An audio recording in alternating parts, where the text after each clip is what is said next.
Bom, como é que está aqui em Fernando de Noronha? Só para fazer uma retrospectiva, né? Um histórico do que aconteceu.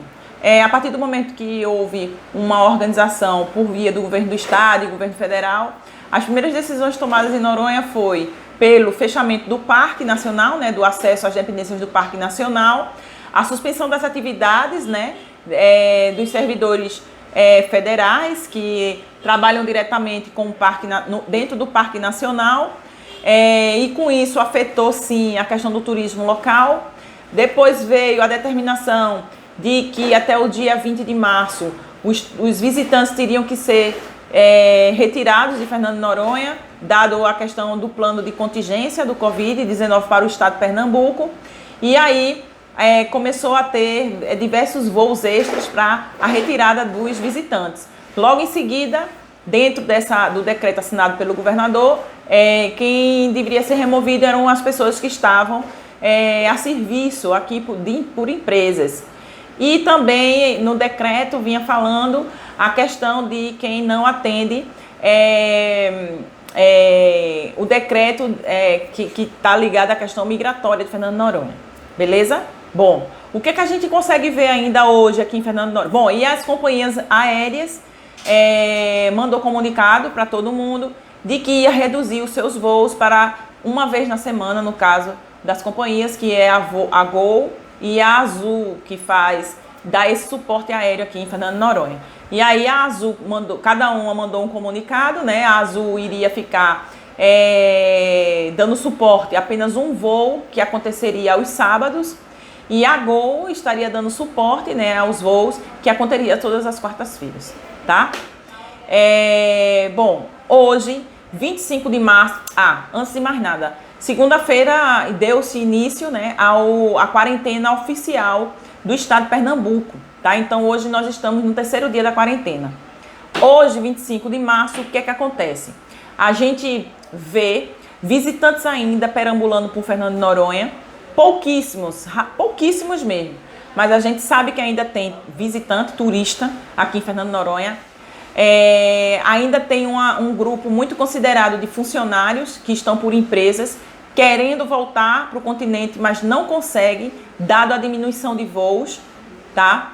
E também recebemos o comunicado que a companhia, né, da Gol, ela vai suspender as operações de voos para Fernando de Noronha e acarretando uma série de questões com a equipe dela que trabalha aqui em Fernando de Noronha. Então, oficialmente, nossa realidade é que nós estamos apenas com um voo que seria da companhia Azul, que acontecerá aos sábados. Aquele voo, qual é o tipo do avião? Aquele ATR, né? Aqueles bimotores, que é bem menor em termos de capacidade de lugares, dado a questão de as pessoas não estão viajando. Então, a Azul vai atender apenas a questão do morador mesmo, tá?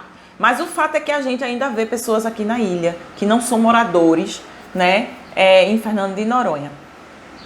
Houve um debate bem caloroso internamente com algumas lideranças, né, porque todo mundo está muito preocupado com esses que são chamados, que não atendem, né, a política migratória aqui, de acordo com o decreto 48.000 e alguma coisa que o governador do estado assinou, né, não só para Fernando de Noronha, mas para o estado de Pernambuco como um todo, tá? Então existiu um debate muito caloroso aqui entre algumas lideranças para resolver essa questão.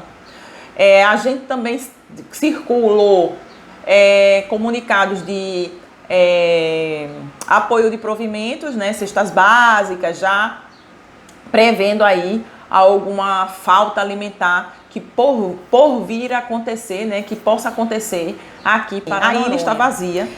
Como eu já disse em um outro momento, não é privilégio de Fernando de Noronha, o que ela não é privilégio. O mundo inteiro está em crise, né? Tanto em termos a nível de saúde como a nível econômico.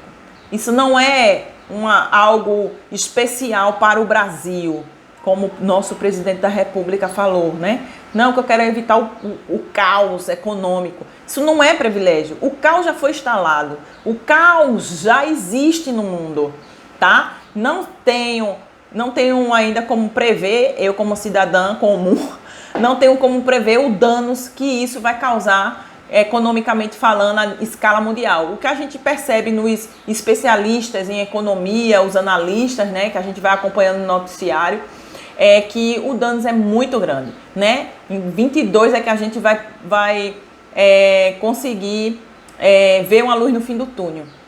Bom, no caso de Fernando de Noronha, nós vivemos exclusivamente do turismo, tá? A gente já vê uma preocupação grande por parte dos empresários locais, do grande, médio e pequeno comerciante, tá? Porque aqui a gente tem essa escala, grande, pequeno, médio e pequeno. Todos nós, que a gente chama de trade, do turismo de Fernando de Noronha, nós estamos passando por uma crise como nunca se viu na história de Fernando de Noronha, tá? Demissões estão acontecendo porque as pessoas não têm como prever quando o turismo vai retornar. A previsão é que em setembro começa a ter um suspirar, mas isso não é martelo batido, né? A gente acompanha muito o que tá, as decisões a nível nacional, tá? E a indústria turística é algo que vai ser, que já foi afetada, né? Não tem essa, vai ser, não. A gente já está na crise econômica. Tá? E aí, então o que fazer? A gente precisa criar um comitê para analisar e prever essas crises. A crise social e econômica, ela já foi instalada, ela já existe, a gente não pode correr, não pode se esquivar disso. Essa crise social e econômica, ela já ela não vai ser, ela já tá? Hoje foi circulado, né, nos grupos de WhatsApp, de quem faz parte dos grupos de conselhos e tudo aqui, e aí foi disparado para todo mundo, o plano de contingência, né, pensado pela administração local, tá? E aí ele vai se baseando em várias legislações, né, e vai seguindo um procedimento muito legal, né, para tomar as decisões. Então, considerando a portaria que apresentou o protocolo Covid publicado em Diário Oficial, e aí vem várias coisas, né, que altera o decreto que define no âmbito socioeconômico medidas restritivas temporárias para o enfrentamento da emergência, e aí vem, certo? Estado de calamidade pública, medidas restritivas temporárias, que está repetindo, a lei número 13.979, que classificou o Covid-19 como uma pandemia, altíssima capacidade de contágio, considerando os novos casos de pessoas contaminadas em território nacional, que se agrava, enfim, ele vai se baseando em diversas recomendações do Ministério da Saúde, Constituição Federal, enfim, diversas legislações, diversas normatizações, né? Ele vem resolver, estabelecer neste instrumento o plano de contingência do distrito para as medidas preventivas de saúde do Covid-19.